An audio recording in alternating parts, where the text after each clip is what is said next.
اعوذ باللہ من الشیطان الرجیم بسم اللہ الرحمن الرحیم۔ ناظرین، آج میں آپ کی خدمت میں حاضر ہوں ایک اور خاص وظیفے کے ساتھ۔ یہ وظیفہ نافرمان اولاد کو فرما بردار بنانے کا ہے۔ دوستو، اگر آپ کی اولاد نافرمان ہے، ضدی ہے، آپ کو کسی بھی حوالے سے تنگ کرتی ہے تو آپ نے بالکل بھی پریشان نہیں ہونا۔ فل اور آسان وظائف لے کر حاضر ہوئی ہوں۔ ان تینوں ہمیں کسی بھی حوالے سے تنگ یا پریشان نہیں کرے گی۔ آپ نے اس ویڈیو کو بالکل آخر تک توجہ سے دیکھنا ہے اور سننا ہے، کیونکہ اس میں 3 وظائف ہیں، تو جو وظیفہ آپ کو آسان لگے وہی وظیفہ آپ نے کر لینا ہے۔ انشاءاللہ عز و جل آپ کو ضرور کامیابی ملے گی۔ تو آئیے بلا تاخیر بڑھتے ہیں اپنے ان تینوں وظائف کی طرف۔ لیکن اس سے پہلے میری آپ سے گزارش ہے کہ آپ میرے channel Bushra Islamic T V کو سبسکرائب کر دیں اور ساتھ میں بیل آئیکن کو بھی دبا دیں تاکہ میں جب بھی کوئی ویڈیو اپلوڈ کروں تو وہ آپ تک بآسانی پہنچ جائے۔ جزاک اللہ۔ اور صدقہ جاریہ سمجھ کر مسلمانوں کو فائدہ پہنچانے کی نیت سے اس ویڈیو کو شیئر بھی کر دیں۔ ممکن ہے کہ ہمارے ایک شیئر کرنے کی وجہ سے پڑھنا ہے، اور جب آپ نے اس آیت مبارکہ کو 11 مرتبہ پڑھنا ہے تو آپ نے اول و آخر کم از کم 11 مرتبہ نبی کریم صلی اللہ علیہ وآلہ وسلم پر درود پاک پڑھ لینا ہے۔ اس کی ترکیب کچھ یوں ہو جائے گی کہ سب سے پہلے ہم نے 11 مرتبہ درود پاک پڑھنا ہے، اور پھر سورۃ الشورى کی آیت نمبر 13 11 مرتبہ پڑھنی ہے، اور پھر آخر میں 11 مرتبہ درود پاک پڑھ کر بچے کے سر پر ہاتھ رکھ کر بچے پر دم کر دیں، پھونک مار دیں۔ انشاءاللہ اس چھوٹے سے قرآنی عمل کی برکتوں سے ہماری اولاد ہماری فرما بردار بن جائے گی، اور کوئی بھی کسی بھی حوالے سے تنگ یا پریشان نہیں کرے گی۔ بس ہم نے یقین کامل کے ساتھ اللہ تعالیٰ کی رحمت سے باامید ہو کر اس قرآنی عمل کو کرنا ہے تو ہمیں ضرور کامیابی ملے گی۔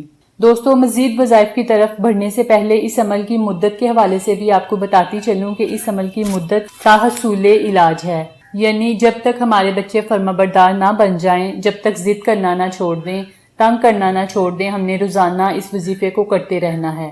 انشاءاللہ چند دن کے ہی عمل سے ہمیں بے شمار فائدہ نظر آئے گا۔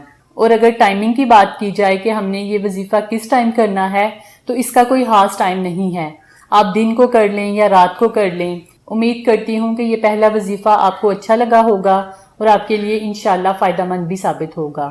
اب آج کے دوسرے وظیفے کے بارے میں بات کر لیتے ہیں۔ یہ بھی اولاد کو فرمانبردار بنانے کے حوالے سے ہی ہے۔ یہ اللہ کا بہت ہی پیارا نام ہے۔ آئیے سب سے پہلے اس اسم مبارکہ کو بہت توجہ اور غور سے سن لیتے ہیں، پھر اس کا طریقہ کار بھی سمجھ لیں گے۔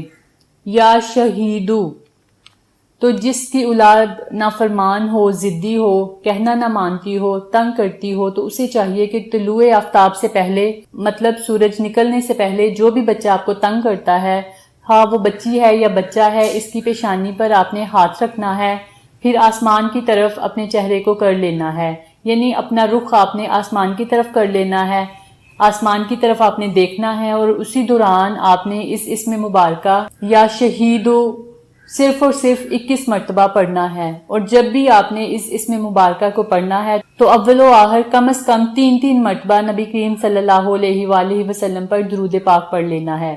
تو انشاءاللہ عز و جل اس مختصر سے وظیفے سیکنڈز کا یہ وظیفہ ہے، زیادہ مشکل نہیں ہے، اور اگر بات کی جائے اس عمل کی مدت کی تو یہ بھی تحصول شفا ہے، یعنی جب تک ہمارا بچہ یا بچی راہ راست پر نہ آ جائے ہم نے مسلسل اس عمل کو کرتے رہنا ہے۔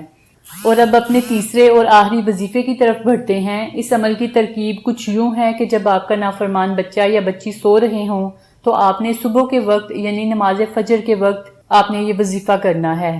نماز فجر ادا کر لیں تو زیادہ بہتر ہے کہ آپ نماز فجر ادا کر کے یہ عمل کریں۔ تو موجود ہے، بہت ہی آسان صورت مبارکہ ہے، اور اس عمل کو شروع کرنے سے پہلے آپ نے اول و آخر درود پاک بھی پڑھے، ضد چھوڑ دے، تنگ کرنا وغیرہ چھوڑ دے، اور پریشان بھی نہ کرے۔ اب نیت کرنے کے بعد دوسری احتیاط یہ ہے کہ جب ہم نے یہ عمل کرنا ہے تو ہم نے اتنی بلند آواز میں پڑھنا ہے کہ ہمارے کان سن لیں۔ آواز اونچی ہونی چاہیے، لیکن اتنی بھی اونچی نہ ہو کہ بچہ اٹھ جائے۔ آپ نے ایک نارمل سی آواز میں پڑھنا ہے، نہ بالکل آواز اتنی کم ہو کہ سنی ہی نہ جائے، اور نہ بہت تیز ہو کہ نہ ہی بہت تیز ہو۔ آپ نے درمیانی سی آواز میں سورہ اخلاص کو پڑھنا ہے، بچے سے 2 فٹ کی دوری پر کھڑے ہو کر۔ تو انشاءاللہ اس قرآنی عمل کی برکتوں سے، میرے رب کے فضل و کرم سے، ہمارا وہ نافرمان بچہ فرمانبردار بن جائے گا۔ ناظرین، یہ تھا میرا آج کا وظیفہ۔ انشاءاللہ آپ سے دوبارہ ملاقات ہوگی ایک نئے قرآنی وظیفے کے ساتھ۔ تب تک دعاؤں میں یاد رکھیے گا۔ اللہ حافظ۔